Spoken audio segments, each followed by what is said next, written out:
I have chat visible. Good. Did you start? Yeah. It should be. I guess I'm going to hook up my earbuds so I can see if I can hear myself. Yeah, let me make sure I can hear you. Visible. Okay, looks like you're good. You can hear me? Yep, I can hear you. Are you listening to YouTube? Yep, listening to YouTube. Why can't I see it? I don't know. Oh, I'm broken. Great, okay. Why is this a tiny, tiny frame? No idea, but you are live. Yeah, I know I'm live. Hi, everybody, including John.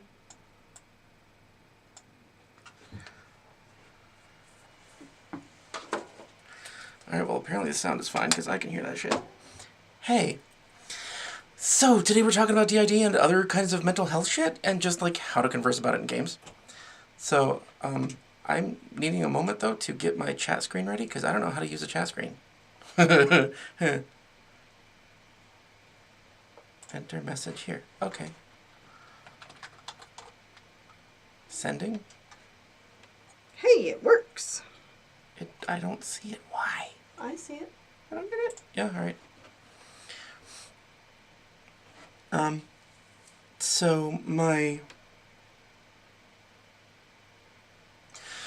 goal for today was really spurred on by a comment on the video for the Kitsune Investigator. Because somebody on that video commented, oh, I closed it already, didn't I? I did.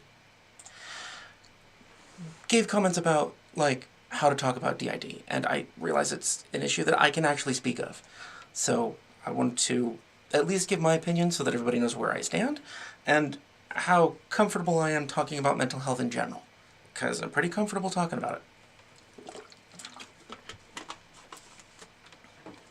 it. Yeah. Yes, John, you got a shout out. What are you doing? Yeah, I'm not busy.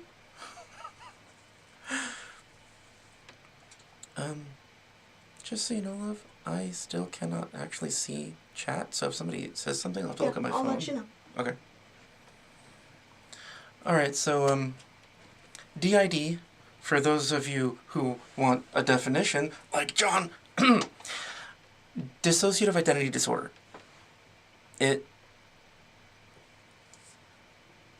Wow, I wish I could put a diagram on the screen, but okay. So, picture a circle. That circle is your personality. Sometimes the circle has breaks in it, and sometimes they're just dotted lines. So, like, if you have a perfect circle and a section of it is missing, then that's a break between one sense of self and another. And sometimes it's not a complete break, it's just like a little faded. So you can have one sense of self, mindset, personality, whatever you want to call it, because there are varying levels of intensity of the disorder.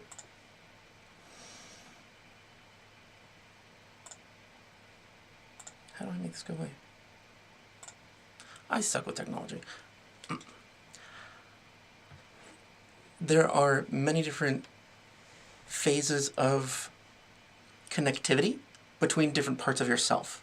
Like people that have this usually call themselves multiples or dissociative in general. I want to clarify what I mean by dissociation, because dissociative identity disorder is different from dissociation. So dissociative identity disorder it used to be called MPD, multiple personality disorder. That's a little bit of a misnomer because it's not necessarily completely different personalities. But dissociation in general is apart from that anyway. So dissociation in general is you're in a car accident. You wake up in the hospital and don't remember the accident. You finally do get bits and pieces of it later because it was so shocking to your mind you couldn't comprehend and retain it. That's a type of dissociation. Another one is like when somebody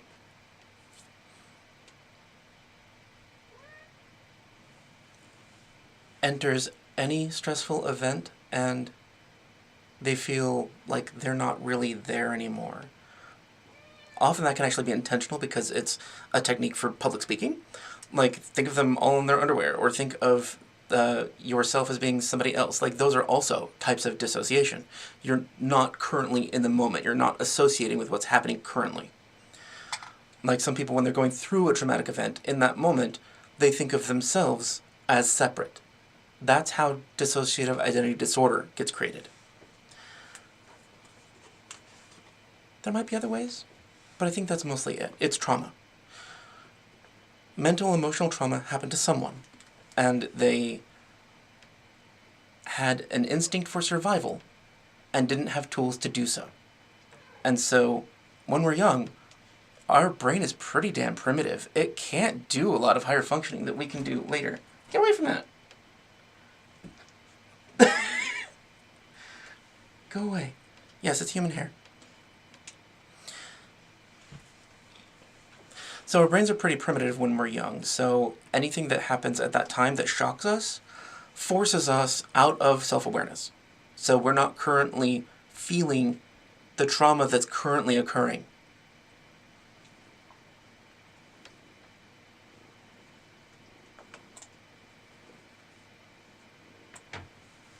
Oh, I can see a chat thing. Hold on, I think I'm figuring out chat. Ahaha, Aralorn! It's easier to create it in young children as they don't have a coherent identity yet. Yes, totally. The younger the child, the more likely they are to remove themselves from the moment. But it can also happen in adults. It's just less likely because we have other tools to deal with things. But if, for example, someone was raised in a cult and they never grew their own sense of self and their own ways of dealing with things, they never learned higher brain function because they relied on the group, then they can also dissociate even as an adult because they don't understand how to deal with things except, I'm not here, I'm not real, I'm not part of this moment. It could be because they think of themselves as part of the whole, or just that they're not really meaning what they're saying, or that it doesn't sink into their heart, so to speak. Hi, Carrie!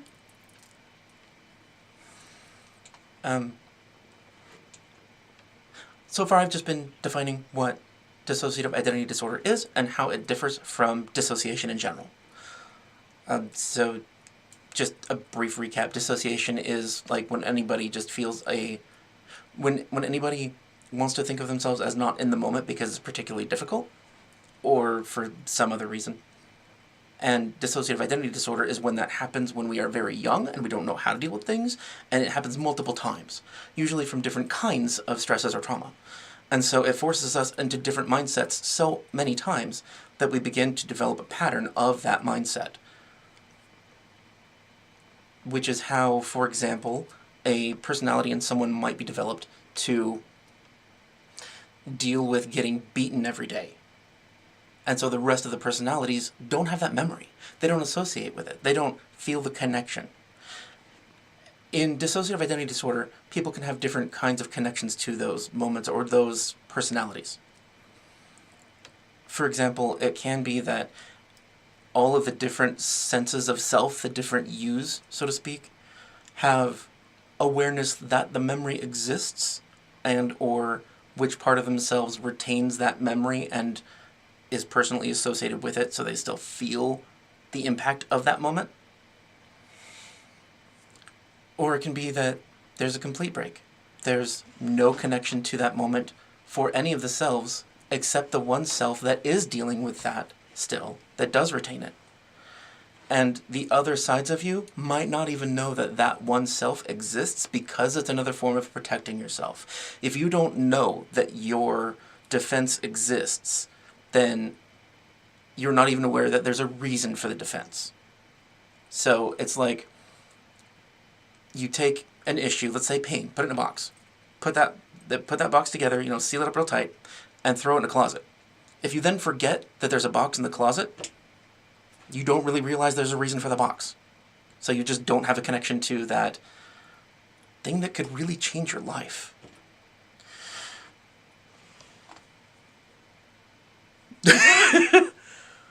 Dude, funny comments are always okay.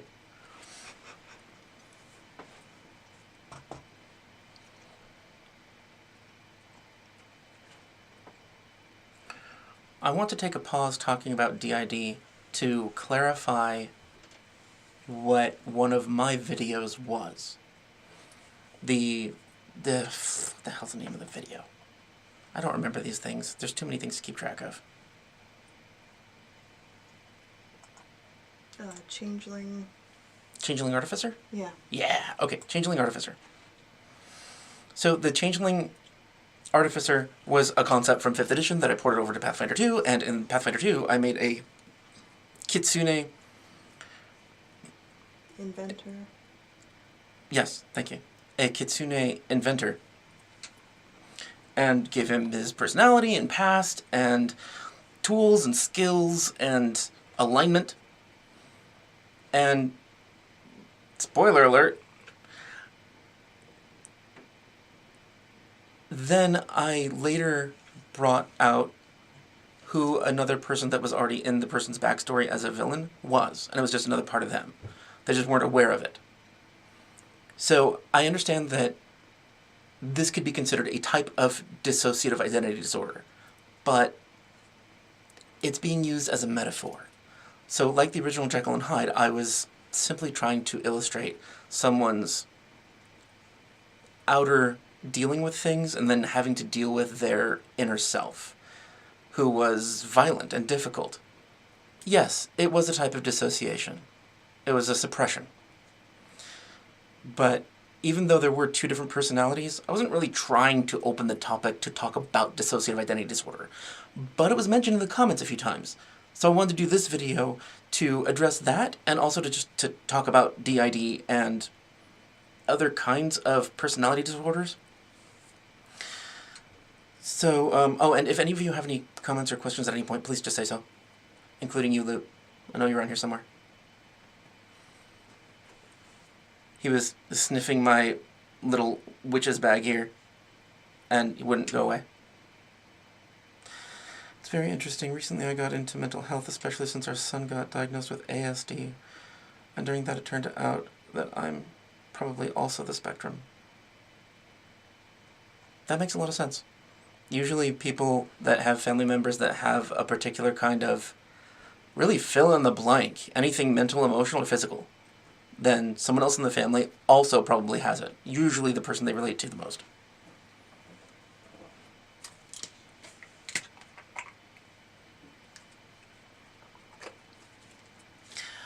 I don't know a lot about ASD.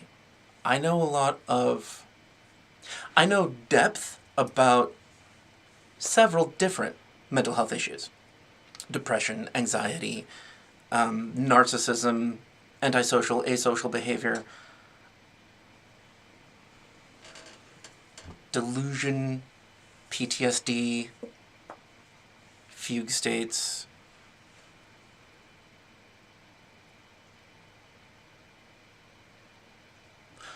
a little bit about, I shouldn't say a little bit, yeah, I know about psychotic breaks as well. And I want to mention, actually I meant to say this at the beginning, but I was more nervous then. Everything that I'm saying is based on some schooling, yes. Not a lot. Like a year or two of study of mental health in the school system, in, higher learning, college. But also tons of personal experience for me going to a therapist or going to a communications counselor, or having family members who are either in the mental health field or go through their own mental health struggles that I then help with. I've just had a lot of personal exposure to it, so I've had to learn a lot about it, kind of to survive. So the big association I have, yeah, I guess that's the way to put it, the biggest experiential knowledge I have with D.I.D. Go away. Is, oh, okay, maybe you should come over here. Don't eat the hair. Come here. Come here. Yeah. I was married for, was it 14 years? Why are you asking? I don't remember. It's probably a good sign it was 14 years. I was married to a lady for 14 years who had 20 two personalities. I actually forgot for a moment, was it 24 or 22? I think it's 22. I've counted them up several times. And I have a lot of experience with what D.I.D is and what it isn't. And it's easy to lie to yourself when you have D.I.D, one way or the other. Like, you can pretend that you don't have it. And it's rather convenient because you already have breaks in your personality. You can also believe that your dissociation is actually more severe than it is, possibly because you're aware that there is a big scary monster of memory out there, a memory of trauma that you didn't know how to process at the time. And so you actually want it to be more intense than it is. And you can falsely create further division. I understand that I said falsely and create, but you do actually create division in your personality, even though it was not natural for you to do so. You can do that. Sort of self-created D.I.D. I'd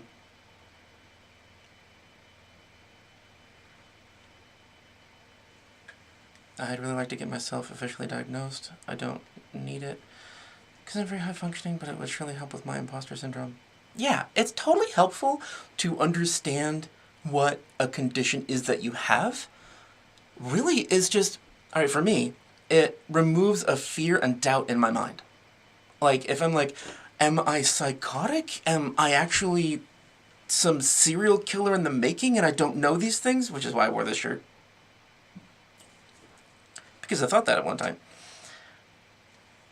And so it really helps not only to understand that the things that you are feeling are part of a set that works together to make you who you are, and that does not mean you will have to take certain actions in your life, or that you are compelled by these issues.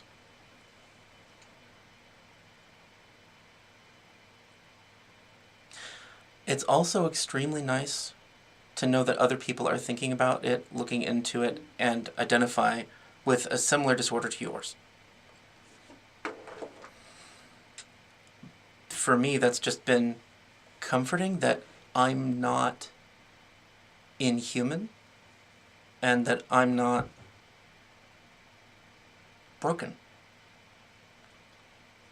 I call myself crazy and weird because that's my personality. I like being strange for a variety of reasons, but I'm aware of that. And I now realize that's not actually crazy. And yes, you could define crazy a bunch of different ways, but the kind of self-shaming thought of crazy is what is assisted in diminishing or removing entirely by understanding more about your disorders and meeting other people that have similar disorders. Even if you don't relate to them in other ways, it's nice to see and meet people or just talk to real people that exist that have experience with what you're going through. Even if that's all you ever do, meet them once, subconsciously it just bolsters you a bit. Things are less scary and easier to deal with when you can put a finger on it and say, that's it, that's what it is.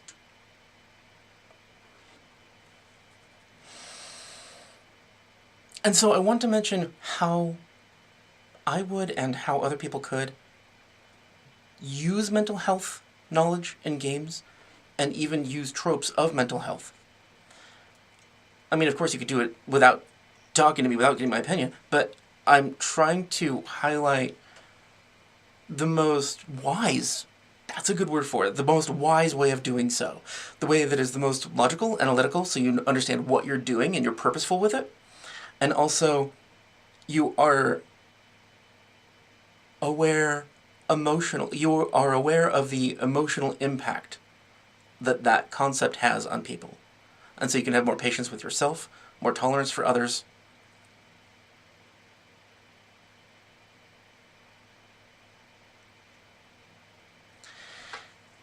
And so you can talk with people about things that you just couldn't talk with them about before. In our society, might even just be US society, I'm not sure, there is a lot of fear, pain, and anger about dealing with topics that people are uncomfortable with. And I want to try to alleviate that stress and pressure and give a roadmap. I think I have a very strong sense of justice. I don't like causing harm to people, but I see other people do that all the time, and I just start to question myself.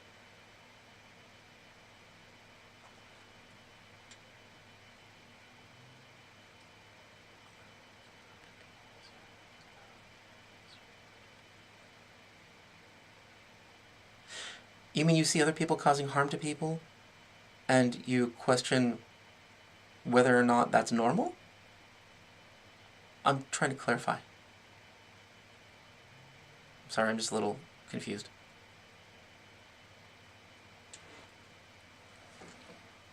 I'll give a minute for the chat to update on my side, and I'll respond to what you said. I believe it says slow mode is on. I don't know how to change that. I set it up for 8 seconds. Why? Well, because it's my first, like, hot topic live stream, and I didn't know if, like, somebody could just come in and, or bots could come in and just, like, spam the channel and be annoying as hell. Okay, fair enough. So, like, if I see somebody being annoying as hell, I can be like, oh, they're removed before they get too many more statements out.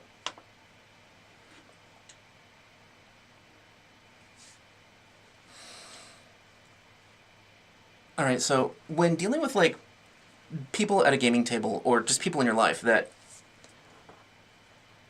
might... Let me put it this way. When dealing with people that you are not intimate with, because you probably have a relationship with them set up already, they understand how you think, what you feel, then those kinds of people, talking to them or playing with them involving mental health issues, that's what I want to focus on. So when you are wanting to, for example, make a character that has a focus on a special kind of mindset or a behavioral issue or some sort of psychosis, then this is my personality trait list, then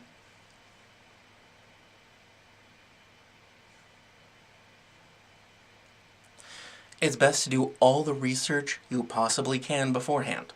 And if you are trying to, in the moment, decide that your character has this thing and start role-playing it, or you're a GM and you start trying to include that in your stories and you didn't think about it beforehand, just stop, don't do it.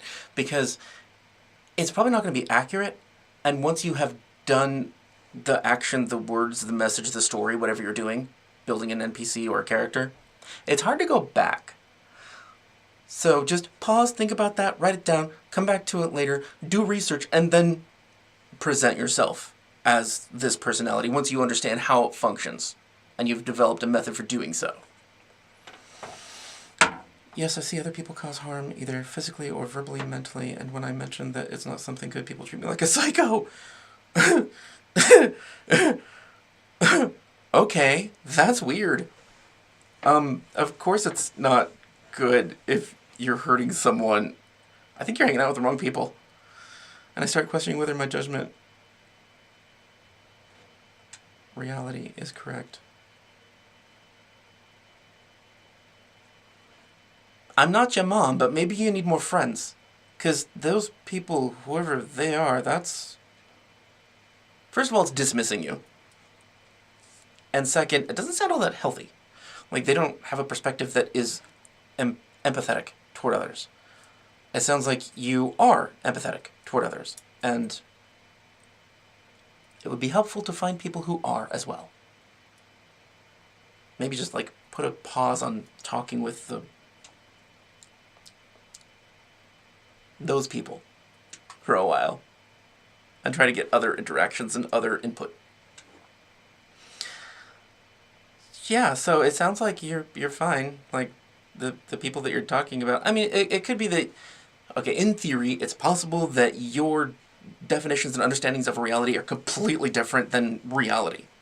Like, if you actually have a psychotic episode and you believe reality is somehow switched, the morality of it, then you could be upset about people doing a certain thing and they could treat you as though you were a psycho and, well, it's correct. You need to be self-reflective. But it sounds like you are being self-reflective, and it doesn't really sound as though you're incoherent. It sounds like you make sense. So I'm willing to bet that your values are understandable and healthy and helpful. Yes, you are the opposite of a psycho by showing empathy for someone else's pain. Oh, is it possible to trade them in for others? That would be nice. Just get a different set of in-laws, even if it's random.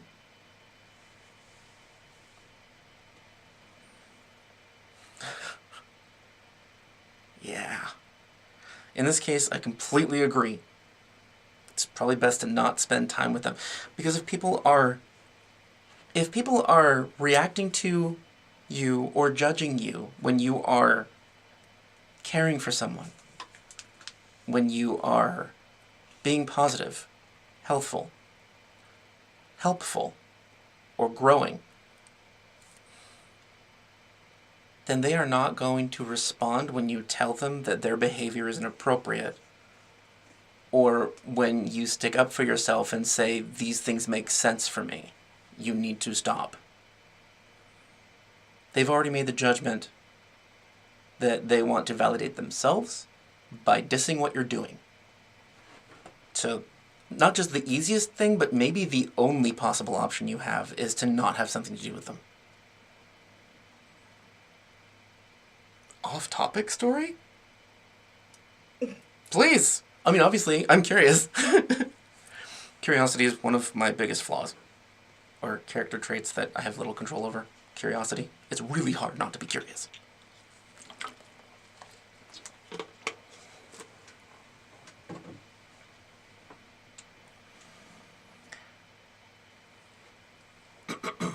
Next time I won't do the 8-second delay. I'm sorry, guys. I didn't realize it was going to be this annoying, so I'll come back to the chat when you're able to talk more.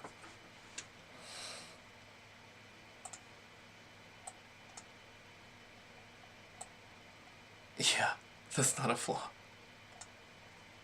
Depends on how much trouble it gets you in. I don't know if you could hear Storm. Probably could. Yeah, probably. But she said, depends on how much trouble it gets you in. It's not a personality flaw, but it might be a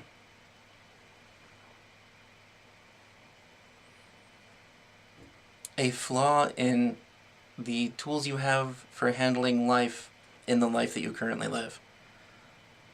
Like, if it's not going to work, you gotta do something else or remove yourself from the equation. On the radio many years ago, a person shared a story about how he goes to his in-laws for dinner every Christmas despite divorcing their daughter. Interesting. Sorry, Airlorn? Carrie, that was funny. Yes, curiosity did do that. But that's okay. I have more lives.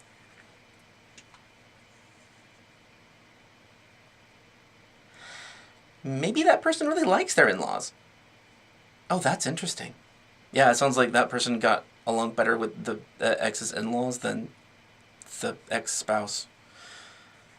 I had a similar experience with my now ex-wife's extended family. Like, her immediate family, her little nucleus of her mom, dad, and her sister, they all meshed well together, and I didn't understand them. But the people outside of that, I got along really damn well with the rest of the family.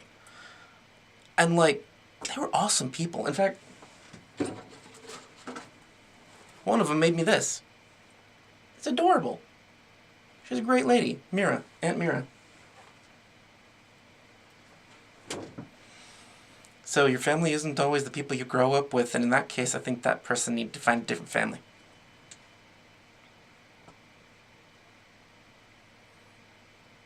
Yeah. People are weird.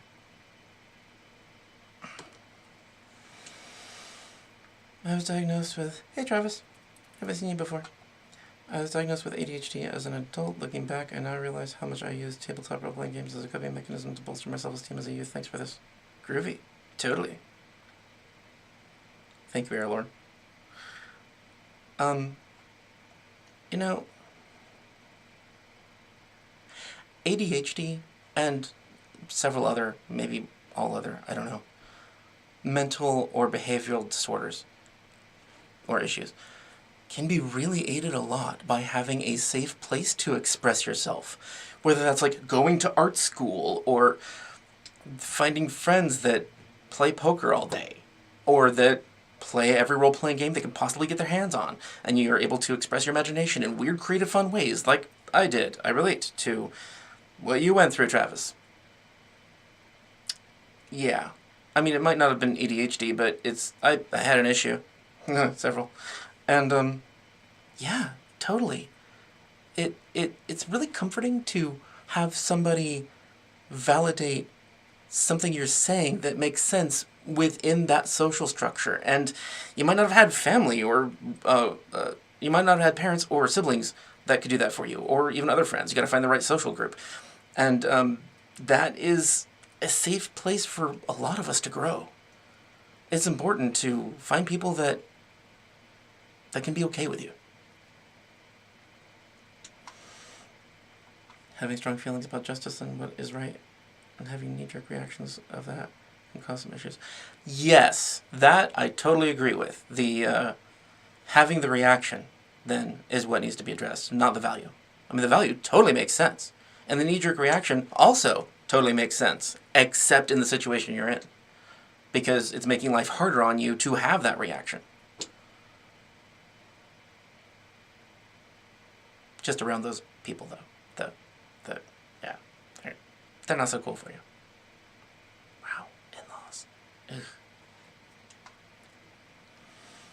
RPGs were so healthy, even though my stepmother thought I was going to...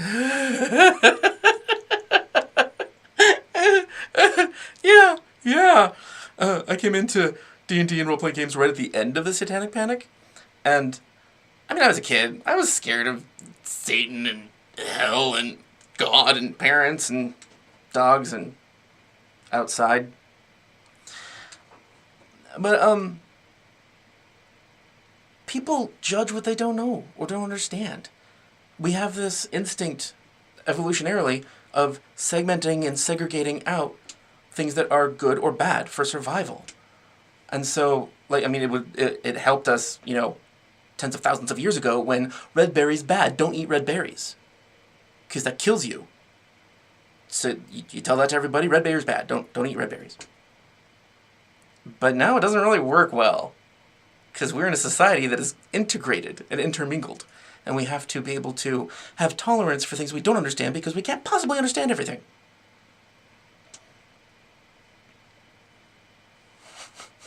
Crit fail. Yeah, John, just like last... Never mind.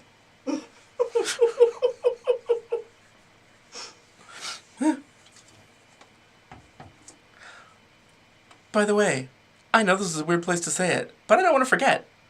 So, John, the assurance should have meant that you had a DC 20 check for your esoteric lore. Because it's just your proficiency bonus, which is 6th level plus expert 4, 6, 4, 10, plus 10, 20. So, I think that's the case, but I don't know. I mean, I don't know your magic items and shit. Maybe I'm wrong. But I just wanted to bring that up to talk about at some point. So, okay.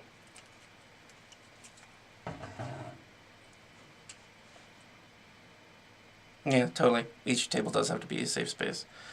And the Halloween live stream that I'm going to be doing is also going to be that kind of thing. Like, I guess anytime I'm in public, I demand a safe space. If somebody is toxic or harmful or damaging or really in the wrong place for some reason, they need to go. And that's in my real life, too, not just... This is my real life. In my unconnected, unwired life, meat space in meat space. That's how I work, too. Now. Because I was an idiot for 14 years, and it took that long to learn. But I learned.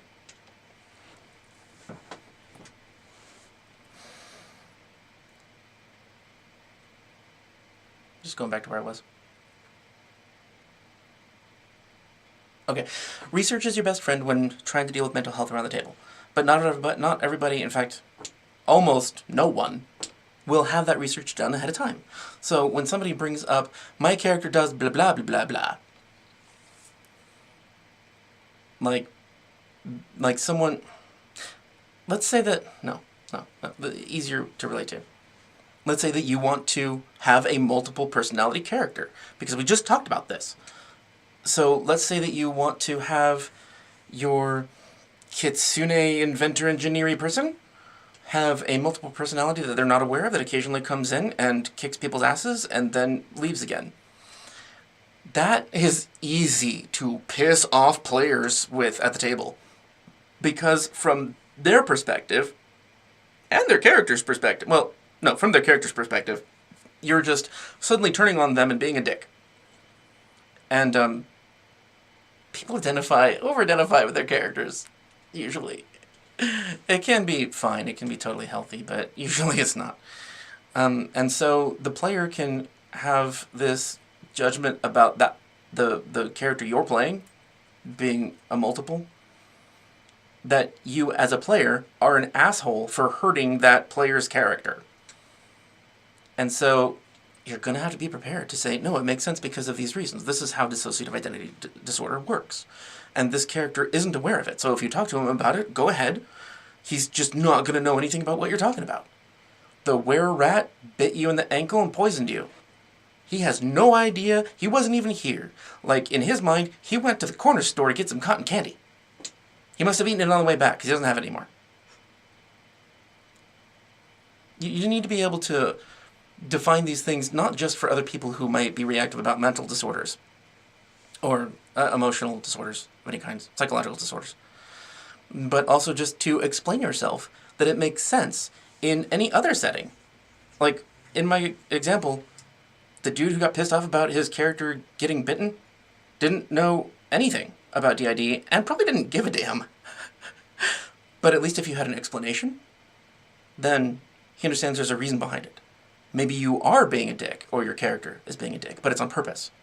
You aren't, as a player, just angry toward that player for stealing your Coke or something. Yeah, knowledge is a great tool to fight fear, but sometimes the fear is of knowledge. Yes, that sucks. I hate that. That is willful ignorance. I hate it. I can start mentioning how scientists have theoretical models for FTL travel and suddenly I'm a heretic.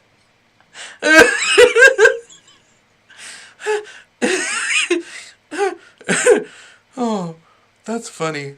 It sounds like your friend space is online, because the people that you're talking to about this, that they're reacting like you're a heretic, I don't relate to them at all. And I think the people that are in this chat and that you meet online, probably most of them, at least in the gaming community, the people that you see on YouTube and Discord, like, dude, everybody here is nerdy. We like nerding out and geeking out about things that are strange or scientific or intricate. Why do you think we like adding +1 + 2 + 1 + 2 + 2 + 2 + 2? I get it. Like, you want to be able to enjoy the things you enjoy. And when like somebody is nerding out about something, they are saying in that moment that they're okay with you nerding out on something. So if you find people in your personal life who start doing that, start talking to them. Start saying if you can build a healthy connection with them. Because they're going to be encouraging your growth and safety. It's just how it works. Karashat, you would totally fit well in my group of friends. We all talk FTL and such. Nice.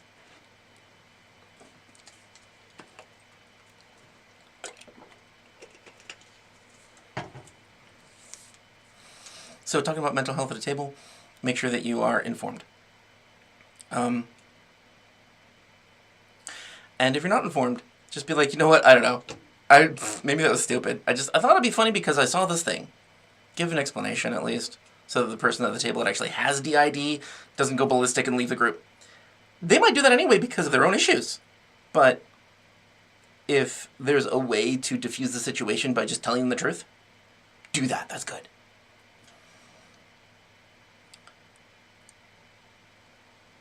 Oh, I think that Alright, I know that this is a little idealistic, I'm okay with that, because that's who I am.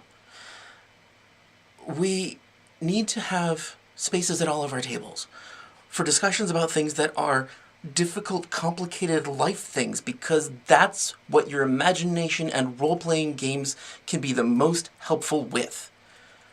I started playing role-playing games because it was a safe space to use my imagination, and I had this really wild, intense imagination from a young age. And I was creative, and I didn't understand why I couldn't embody another person. I didn't understand why. It made sense to me. And so once I started finding a friend group that allowed me to, like, act as another person, it was amazing. What the hell is my point?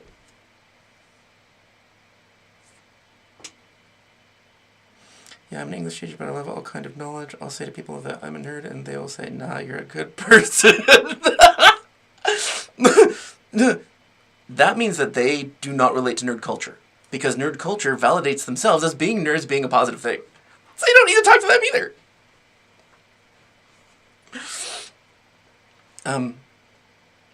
Fuck, what was I saying? I don't remember what I was saying.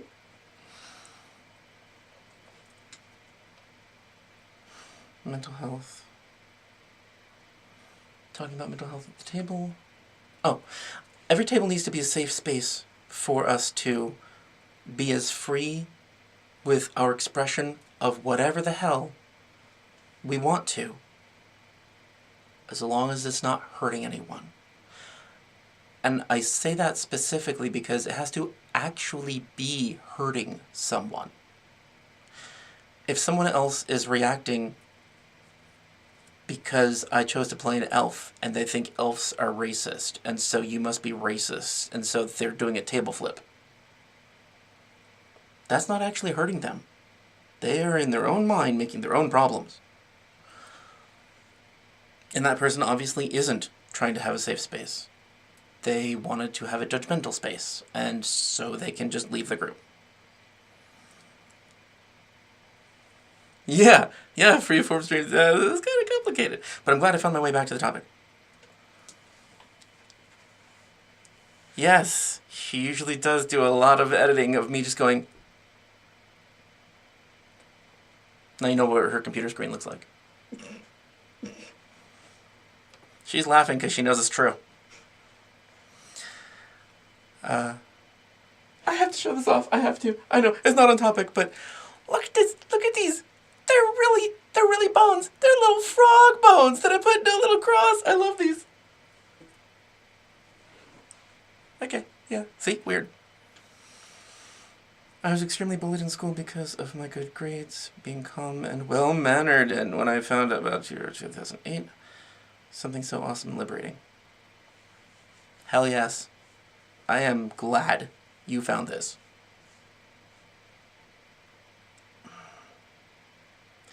The world is not a safe place.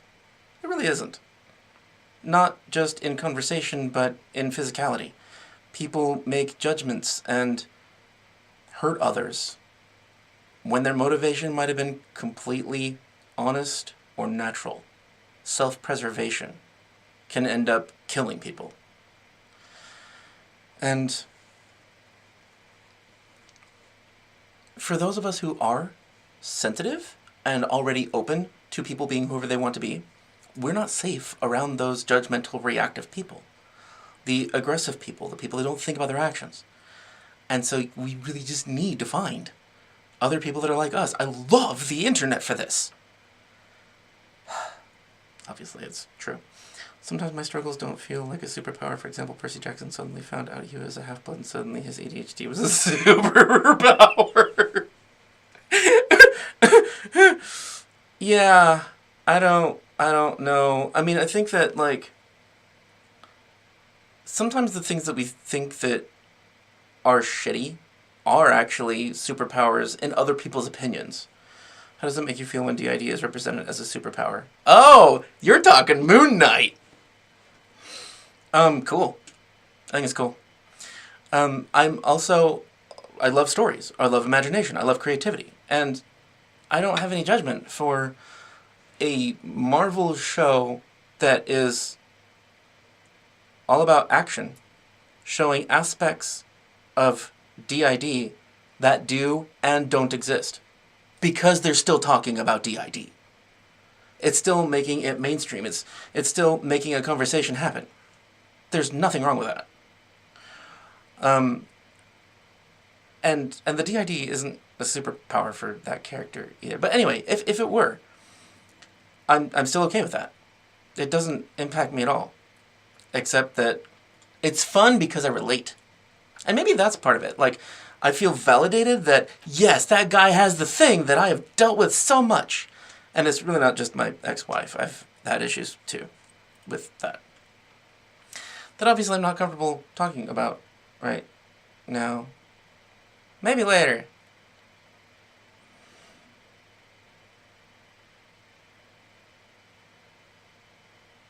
I love your beard. I'd like to have one like that, but it doesn't want to grow that nice. I do love my beard.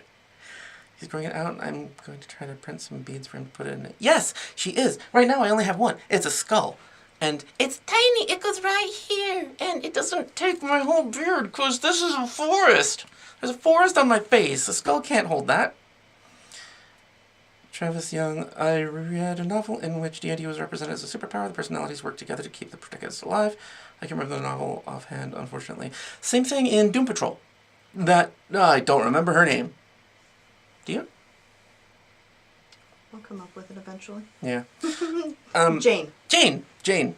The chick in that show that had superpowers that were, each superpower was held by a different personality. Awesome idea. And that is reflective of reality, in a way. Like, people who have D.I.D. will express different behaviors, thought processes, experiences, knowledge, wisdom, than other parts of them. Who can say which part is really them? It's just, they're segmented. So, when somebody has D.I.D. and one of their personalities is super perceptive, and that one is the one that is always on alert when there's danger around. That is an ability that personality holds. So expanding that to superpowers, totally fine. Because in a lot of writing, I think in most writing, superpowers are analogies for how we express our emotions. Or rather, they're connected to our emotions. And our emotions are an expression of who we are. So the superpowers that she had related to the personalities and how they acted. Like the Silver Tongue. Oh, I liked that one. That was cool. She was, like, her power was her words become blades that kill people. She was vicious and vindictive. And that is how a personality in real life who has D.I.D. could work. Yeah, they don't actually manifest knives out of their words and kill people. But metaphorically, they do. Because they could be vindictive, they could be furious, they could tear somebody apart with their words emotionally. I've seen someone break down. I've broken down. From someone trying to hurt you with words. It's definitely possible. Anyway, obviously that was a metaphor that I related to. So I like the idea of having superpowers or super abilities or non-super abilities, shitty abilities. Shitty things that are just necessary in different parts of who you are. I don't see why there's a problem with any of this. I mean, this is just, it's creative expression. People are being imaginative and having fun thinking of new ways of doing things. That creative expression, stepping out of the box or exploding the box, is great. It's good for all of us. It drives more creativity and more expression and even invention. Was that a tangent?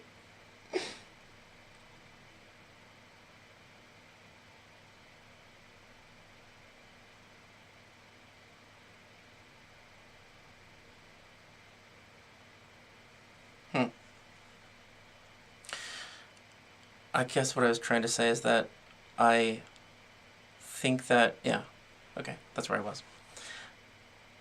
If someone is upset because something that is publicly shown, like a TV show, or in a novel, expresses something that is linked to what that person identifies with that that person doesn't have, if they're reacting to that, I don't understand why. Because it's not like the show is saying, this is you, and this is how you're going to be judged. And it's like a show, right? Like, you can interpret it logically, you can analyze it, you can even get some knowledge or wisdom from it. Maybe even some self-reflection. Maybe you do those things and you don't realize it. It doesn't hurt people, it's just information. Where the hell am I?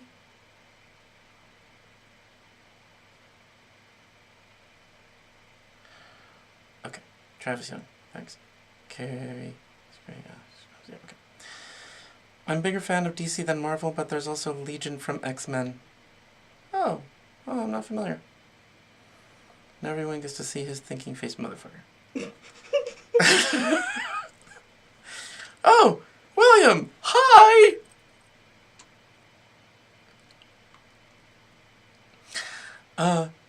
OCC class crazies.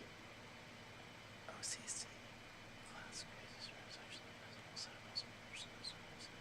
Yes.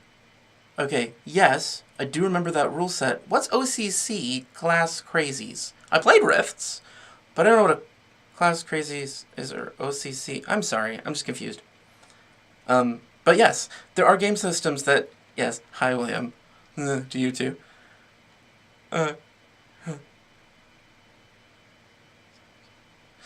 So there are a variety of game systems that have rules for playing multiple personalities. You can do so if you want to.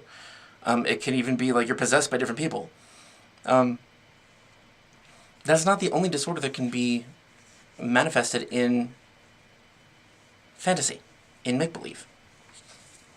Oh, that's right! I forgot there were occupational character classes. That's right. I would be really interested in seeing that rule set. You don't have that Riffs book, do you? It probably does. You could probably find it online if you don't. I just haven't started looking.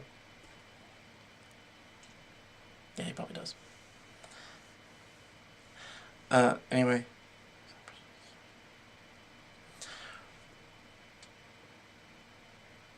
I am writing a story for a character that I have been trying to find a to class for, or archetype. It's this is something that it's distorted a little bit from what I experience, but it's basically what I experience. So it's a character that has a story in their mind of what reality is that plays out in hallucination. So they walk through it, they experience it, they interact with it. To them, it's really happening. And I know that's been done in movies. But in reality, none of it's happening at all. And there's a harsh reality there that this person doesn't or can't recognize. And so it's basically like Disney princess shaman of tribal people. And she kills her people without realizing it, because she was in this fugue state that had hallucinations. And that, not the killing people, but doing things that you don't remember, that you don't think you would innately do, is something that really happens in life. People can have hallucinations and fugue states. They can go off and, I don't know, like, go for a drive and not remember. Hashtag Ambien.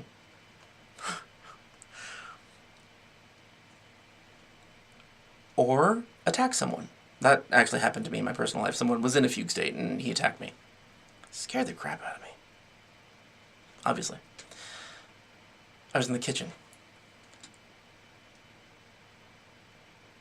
But what's the problem with expressing that in a role-playing game? What's the problem with exploring that?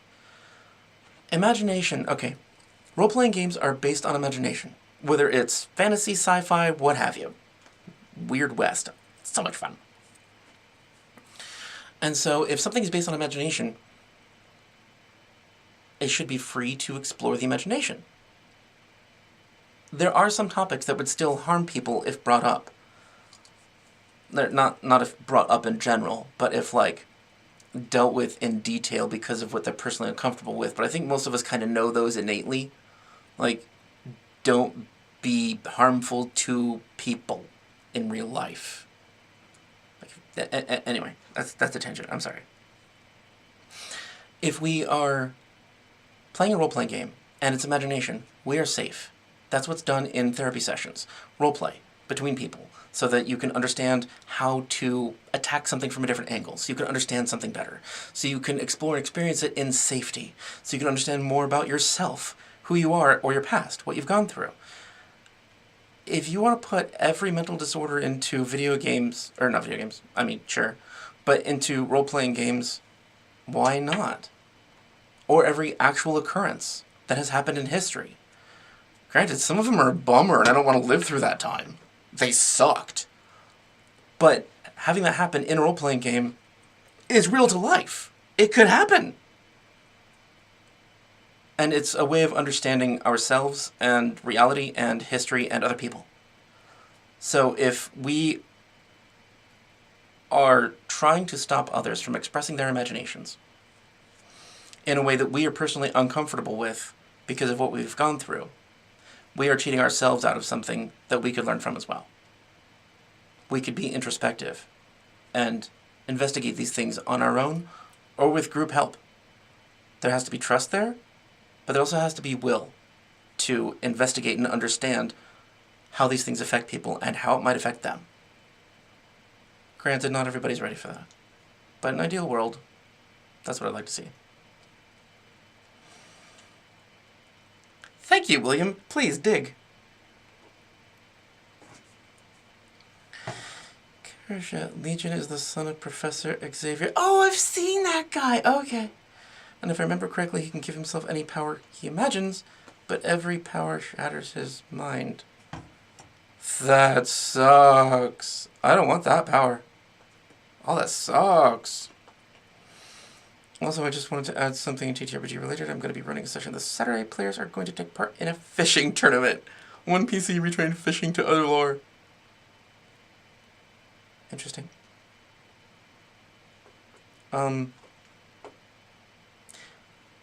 Is this going to be live streamed? Because if not, could you, tell us how you ran a fishing tournament? In video games, I fucking hate fishing. In real life, it's fun. In role-playing games, I don't know. I just have no idea how it would be done. So please, if you have insight, I would love to see or hear it. William Finch, and imagination is based on life added to ideas. Yeah. Yeah.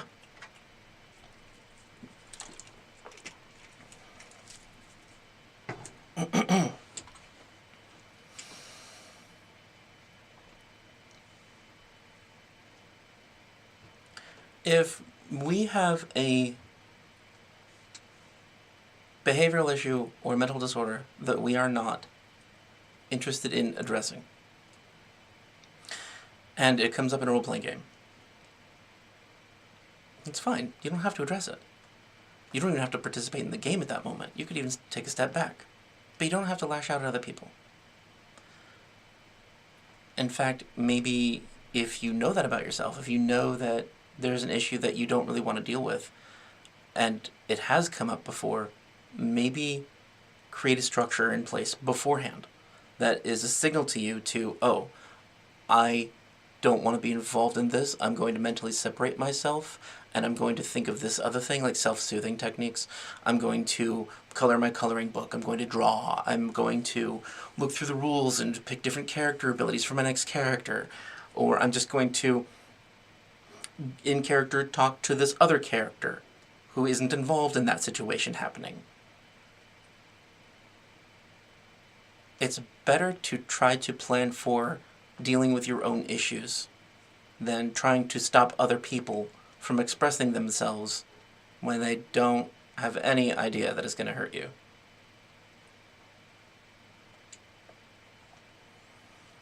GM Rufus, I think a good character in a well-run campaign can be a very positive therapeutic experience. Not always, but it certainly can be. Well, yeah, it totally can be. But like any experience, it can be fucked up by assholes. So if you have a really detailed character in your mind that you want to explore, not just, I'm going to throw this in a game and I'm going to hack and slash, but something that you want to explore because it's come up, it's come to you from your own personal life situations, or people you've known, or your own problems that you're aware of, or even subconsciously, then it's great to be able to have that outlet in role-playing games, that people can help you understand yourself without feeling vulnerable, without getting hurt. If, however, you try to do that, and your DM or the players intentionally make it worse on you, like shoving it in your face, that can happen too. And that's not a situation that's going to work out well for anyone. So it needs to be ended somehow. That person needs to be kicked out, or you need to go to a different table. Or the DM needs to do something about it. Talk to your DM. That sounded like a commercial for medication. Talk to your DM to find out if blah blah blah is right for you. Side effects may include Tachycardia and death. in some rare cases. Yes. In some rare cases, multiple personalities.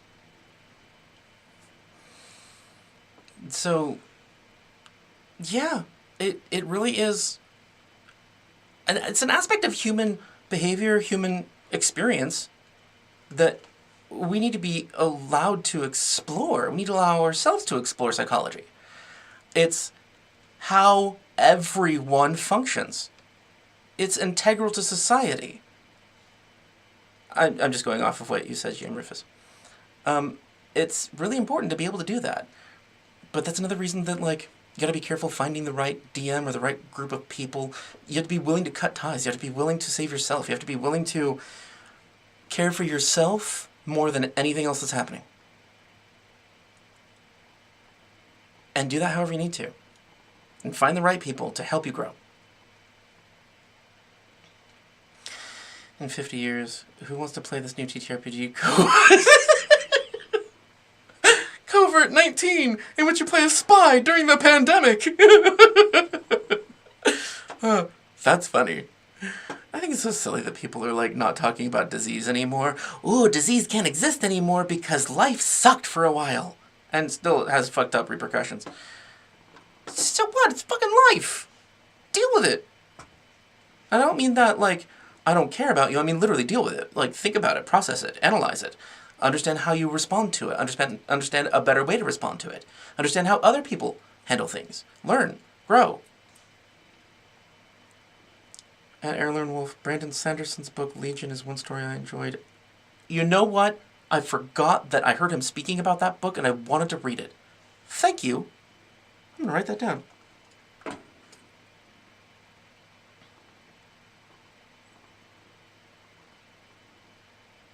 I know, dramatic moment. Just imagine there's epic music going on.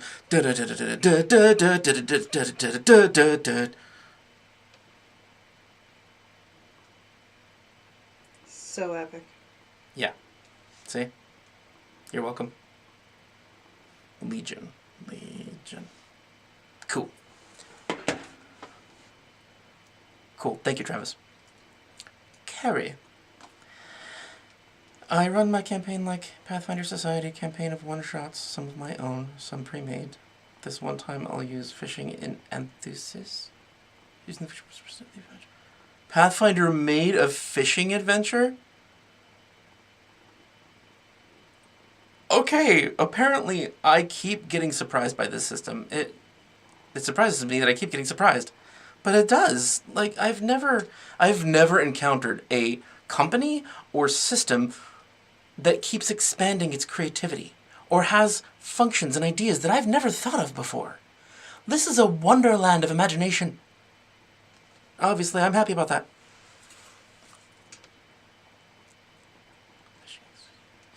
It's kind of like controlled disassociation. Jim Rufus. Yes! Totally! You step out of your body so you can see what you've been going through. Yes. Objectivity. Self-reflection. It's important. William Finch, I could also see where things could go sideways. It's important to know your fellow players, and DM will handle things. Yeah. Yeah. Yeah, it is important. Like, I don't regret any of the people that are in my current gaming group that you've all seen. But I learned through my investigation of people that I might have wanted to include in a game. There are some people I would hate. And while I wouldn't say that to them, and I wouldn't intentionally be vindictive or aggressive toward them, I would not have as fun of an experience. Because I'd hate their personality, and I'd have to deal with it every time I game. So, be okay interviewing people. Be okay investigating. I know I'm a hypocrite saying that, because I was nervous and scared to hell every time I did it. But I knew it had to happen. So I kept doing it, and I got better at it. It's important to know who you are exposing your inner self to. You are giving away, or at least showing, a part of your heart, your center. And you need that to be respected and cared about. And if these people aren't going to do that, like in any relationship, it's going to change or it's over. Every relationship is always up for renegotiation. Carrie, if the effects of the potion don't end after 5 hours, consult your local alchemist or cleric. Wow, it took me a moment after I finished reading it to realize what you were referencing. Sometimes I'm dumb. Aralorn, Carrie, it must suck if you're in the middle of a dungeon and your party lacks a cleric and an alchemist. That's when we turn to leeches. William, on topic of COVID, I've heard good things about the board game Pandemic. Yes, I loved playing Pandemic. It was actually fun. Odd how life imitates fiction and fiction. Yeah, totally. Yeah, Pandemic was actually fun. I played it with a bunch of nerds that I used to work with at a... I think it was just a bar? I think it was a bar that had little dining tables and a selection of board games you could play. They had just like bookcases full of board games, and they had menus of board games that you could choose from. And it was so fun to go there and play those. I only went twice. I wish I'd gone more. But life being what it is, I couldn't control that. So yeah, Pandemic is totally fun. Oh my god, okay, I love you. Hi, yes. Yeah, the breadth of options, especially those additional rules like victory points and chases, are awesome. I'm trying to come up with a scenario for using research mechanics in fun new ways.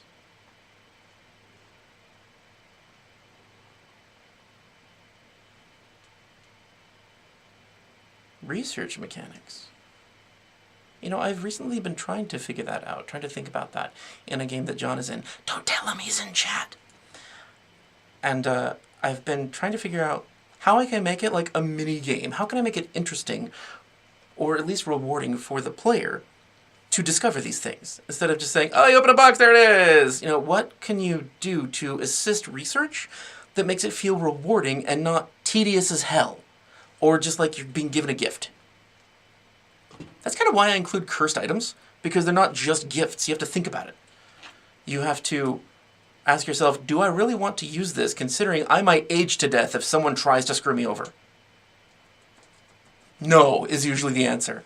But it can be necessary in some situations. And I've seen that happen. And it's really fun because there's like this desperation in that moment. Like, well, we're screwed. I'm just going to light this thing up and try to use it. Whatever. I'm going to die anyway. I don't care.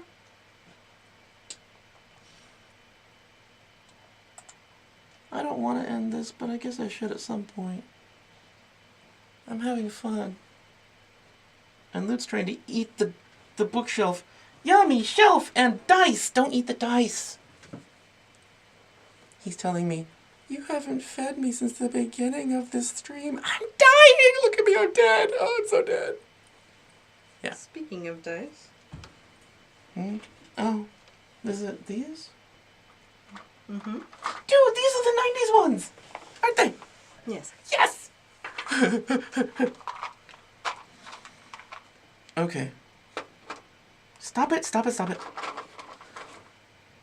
I have to share. This is so cute. So I almost said holy symbol. Sure, our holy symbol is the little wizard's hat on a die with a beard. Because that's how we started our shows, but also kind of reflects me. And there's a hat right there. And now on all of our dice we have this tiny little wizard hat. Which hat? How do I do this? I'm in it. We can see it. Yay! It is the hat. See, it's green and shiny in this die. This is a very Halloween-y thing. It's orange and black, and I'm amazed the green works so well with it. It's so cool. Cover my face, because nobody needs to see that abomination. And nobody can see that die, because I suck at this. Oh yeah, look at me suck. I don't know what I'm doing. How do I... Telling them that we're giving them away? Oh, yeah, these are... Is this it? Yeah. It is. These little splodge babies, because that one looks all splodgy. These are the Halloween set that we're giving away. That you guys have seen another video on, and that we're going to be giving away at the end of the live stream on the 31st. Oh, something I did not tell anyone. I'll have to make a community post about it. Look at this thing. It's awesome. It's huge. Okay. I love pies. Oh, they're freaking awesome. Okay, so they actually sent an email out. What? Hi. I know. Look, he's trying to do a trick. It's a trick. He wants a treat. He's ahead of time. So anyway, they sent out this email to, I assume, all the people that are their... What do they call them? Reviewers? Creators? Whatever. The people that share their information online. And they actually asked for us to request the core book and the GM guide for the remaster. And so I did, and so it's immediately approved, and I'm going to be getting it very soon here, PDF form. And it is embargoed until the 30th, so I'm not allowed to talk about it at all until then. Because if we do, which somehow Ronald the Rules Lawyer has before, and it pisses me off, because there was even a threat in this that if you do that, you could be removed from the press list. And that's what they consider us, press, because we're giving them good press, I guess. We're telling people about them. But that means that I'm going to be getting it soon. I'm going to be able to talk about it soon. So on the 30th, or on the 31st, I should say, during the live stream, I'm going to be able to talk about the remaster, and I'm going to have shit that I can tell you about it. I can even put it up on the screen. This is awesome! I'm going to obviously make a community post about this because I want to know what people want to know the most about. I haven't even gotten it yet. Maybe I should wait till... No, fuck that. I'll do it now. I missed things. Talking about cursed items. You're a dick, Loot. You know what? I'm just going to mouse on your belly. Screw it. Talking about cursed items, I so want to use blighted boons in my campaign, but we're only 2nd level and the lowest one is 6th. No, change them! Change them! Okay, I'm going to stay on this topic for a moment before I bounce away again. You can use a blighted boon just like on your own, and it's okay to do something like totally minor. Like, oh my god, like even something super stupid minor, like this allows you to store an animal in your hip. People will do weird shit with stuff you give them. Like, this candle always burns, and it causes real damage, it's real fire, in any environment, no matter what, unless you touch it with your fingers to put it out. There might be a drawback for that, and people will just enjoy the minor little weirdness of it. And the drawback, the curse, can be anything like, it can be... AJ Pickett had this idea that I was amazed it worked. But he said that he loves, that his group of players loves this one particular item because he just tells them, you pick it up and you love this thing. You absolutely love it. And that's all. They're just excited about it and they run with it. That's a curse, but who cares? It's fun. Maybe like, you are afraid of water now. And that's all it does. It has nothing to do with the item. It has nothing to do with who the players or characters are. It's just fun to roleplay. I know you didn't ask, but I had to throw out ideas. I'm excited about it. Where am I? Oh, I have to look up chases. I haven't even read chases yet. I don't know how they work. William, sadly, the resolution of a live stream doesn't do them justice. Yeah, but it's this camera too. I wish we had a better camera.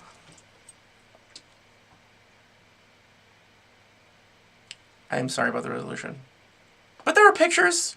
Isn't there a community post that shows the pictures? You're the one who does the community post. I don't do community posts. Well, anyway, they're in the video. Link below? No, because this is comments. Yeah, We're no, live stream. I'll add the link. Okay, so she'll add the link below when we're done with this. That links to the video that has what the dice actually look like. Instead And of how to enter. my ham hands trying to show you. And how to enter. Which is stupid easy. My wife recently asked me what I'd like for birthday because her family is asking her, and like most of the things are a no-go because they're too religious or runic dice or what the fuck.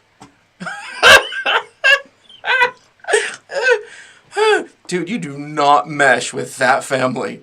How are you with your wife? Like, how did that work? She must not be like them very much either. Or at least way more open-minded. Interesting. Wow. You could trick them and say, how about a gift card to Amazon so I can get whatever the fuck I want? I'm going to get some runic dice, because screw you. That's why. Heirloom, yeah, NDAs suck. They do. They're annoying. I guess they're more annoying when people don't follow them and other people do. It's not fair. I know, I'm bitter about that. I am. Not very, but a little. I'm bitter about it. It's just not fair, man. William, Carichet, ask for cash. It's the best option to filter that.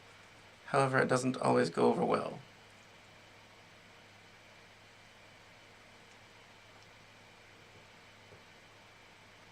What? Yeah. Present. Yeah. Motherfucker. Okay, I'd also love to continue streaming. I streamed 3 times so far, but being a stay-at-home dad is making it difficult. Well, yeah. You got children. Nothing's easy. I don't have kids. I know, but I've experienced little snippets of it to know that I don't want to experience that. That is horrible. I care about everything else too much. Kids are such a chore. They are a chore. They are work, toil. Cats are bad enough. Yeah, cats are bad enough. I mean, I've been paid to care for kids before. And I'm okay with that because I'm fucking getting paid. Parents don't even get paid. My wife is awesome. She's way more open-minded and lovely and cares for people unlike all of her family. Sounds like she needs to disown them. Mm-hmm. Oh my god. I'm sorry, that's how I talk all the time. I sound that way. Like, usually. Okay. There's a delay on this, so I'll wait a couple minutes after I say this, but does anybody else have anything they want to ask about or say about mental health? Or how to do any particular communication at a gaming table? Or, the remaster?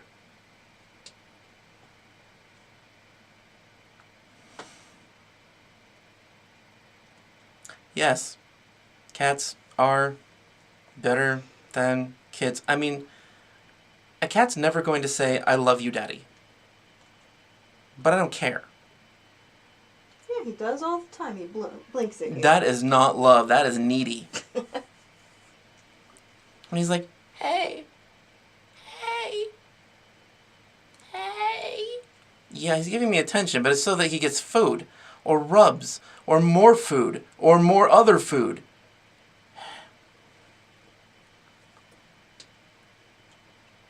Yeah, so I guess we'll stop soon. Yep. But this is fun! I have a lot more to say, too. I didn't realize I wouldn't get to everything I want to say, but I think that everything I have to say is way more voluminous than I realized. So I'm going to have to talk about mental health again later, and then again later. Oh my god, I know! Remastered Witch! I'm totally excited about that one! I'm definitely going to cover as much of it as I can, which is probably all of it, as soon as we're doing the Halloween thing. It's Witch anyway. That's just an excuse. I don't care. I love Witch. I will always love Witch. The shit behind me is not for Halloween. I love witches.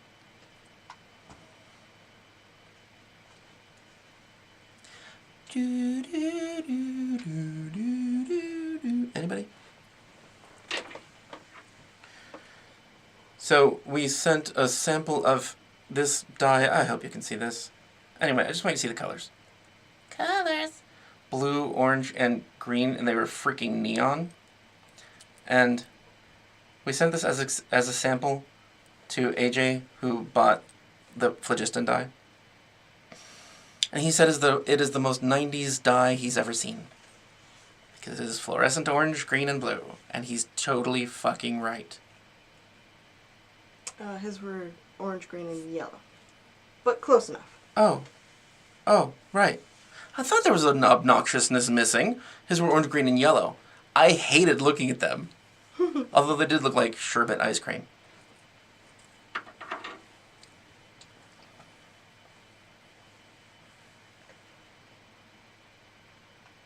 Can you tell how many people are in chat? Like, I don't know how to work this stupid screen. There are currently 9 people. Oh, great.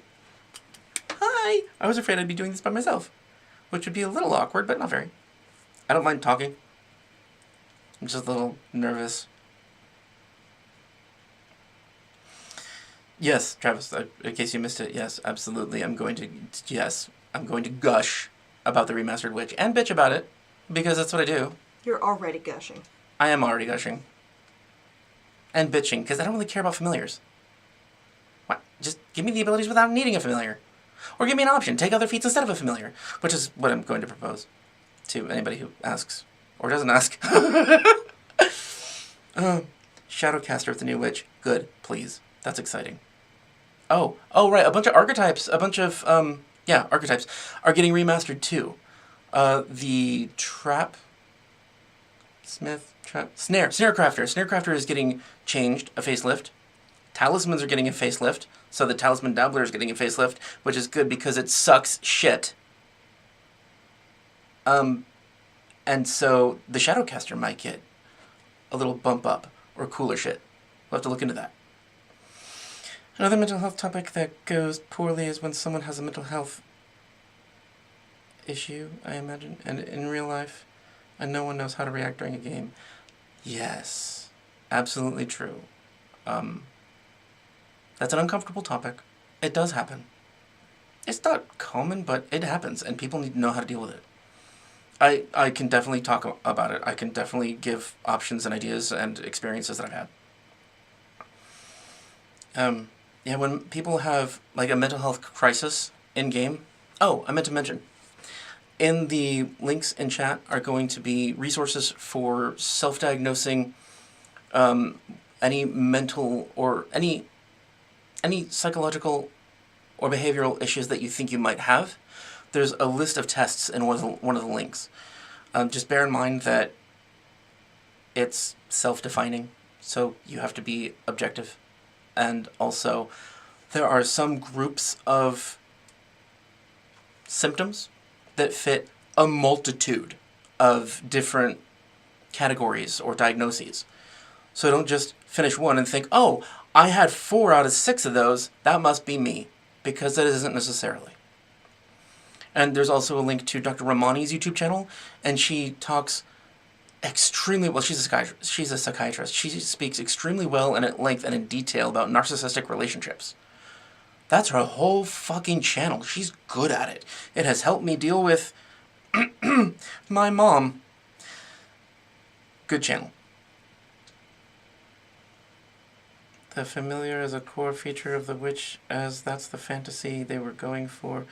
However, the original witch didn't do much with the witch, and people weren't happy about the familiar requirement.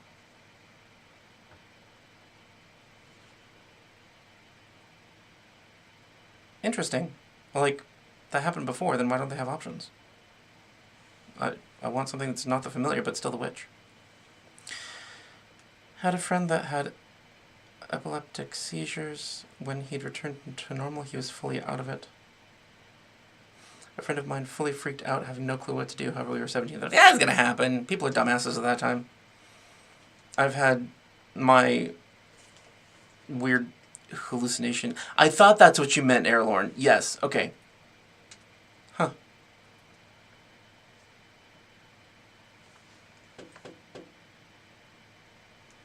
I don't know why they're attached to the familiar. Yes, in mythology and in games and in folk tales, which is also mythology, familiars often have a witch, but that is not necessary in witch folklore. It was a common belief of the Christian church that, or Catholic church at the time, that a witch had a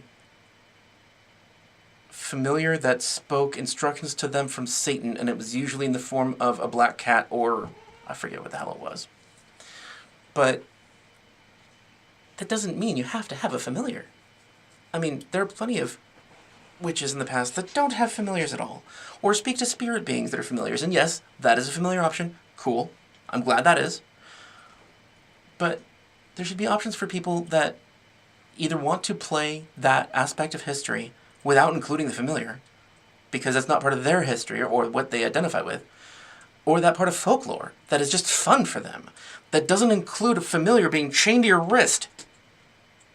I hate that. I mean, I like familiars, obviously. I like kitties. But I don't want my character to have to say, I choose you, Pikachu!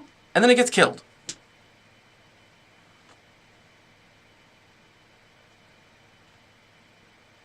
Which didn't do much of familiar. Yes, okay. William, I am glad, really glad, that you brought up the fact that when someone is having a mental health issue in real life, nobody knows how to react during a game. The most simplistic advice I can give is don't say anything. Wait. Create a neutral, calm space. And that doesn't relate to epilepsy, because that's somebody, like, having a seizure. I'm talking about behavioral issues. If somebody's, like, having a seizure or having some sort of weird fit that you don't understand, call 911. I mean, you don't understand it. You have to understand how that person works to know how to help. So just call 911. But if it's a behavioral issue and they're having some sort of reaction, or like with me, I have hallucinations sometimes. It's really rare, especially if I'm around other people. But it has happened, and I hyperventilated and I needed time away from the table. And I got that. And I kind of sucked for the rest of the night role-playing. Like, I just didn't do anything. But it was manageable, because I just left. Like I said, create a safe space, neutral environment. Everybody go to different corners. Ask if you can get that person something. It doesn't have to be anything that you can think of that's specific to what they like or need. It's just that you're reaching out in a way that is not addressing their issue or not dealing with their issue. Like, would you like a glass of water? Or maybe some wine or a joint? Just to sort of have them think about something different at the time. And that by itself, sometimes, can give someone enough perspective to be objective about what's happening to let them deal with it. Because they're used to it. They know what to do. Hopefully. Familiars can be tattoos. So what? That's a workaround. That is not a solution. William Finch, most non-familiar thoughts on a witch. I have a little stupid icon of a heart thing in the way. What the hell is William saying after witch? What's that word? Fit most RPG druids more.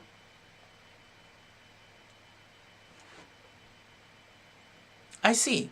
Like Craft of the Wise, people that know about nature, speak with spirits from the other side, they understand how to help people with healing.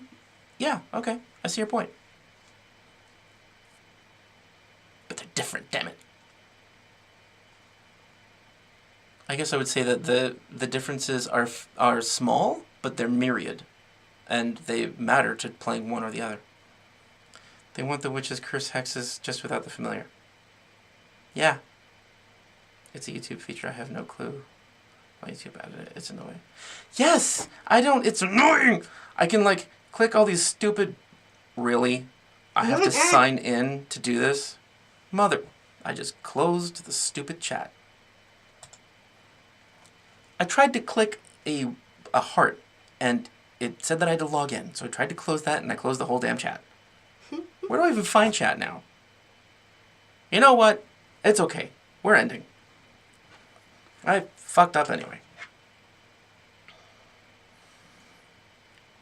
I am going to go back to my phone, though, so I can see any other comments. That's it. Huh? That was it.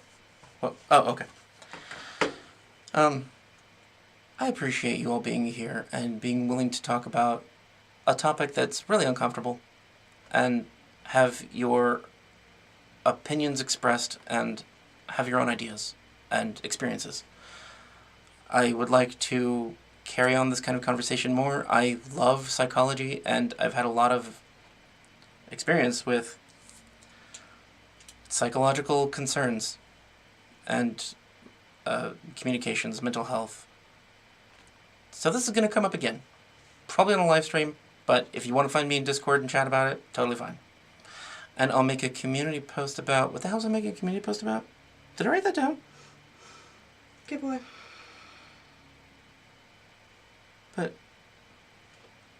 But isn't there already a community post about that giveaway? Good question. What the hell was the community post I was going to make?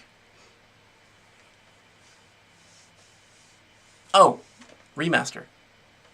It was about the remaster. Yeah, okay. It was announcing the remaster and asking people... I'll ask people to make little comments to see what they want to know about, and I'll respond to it.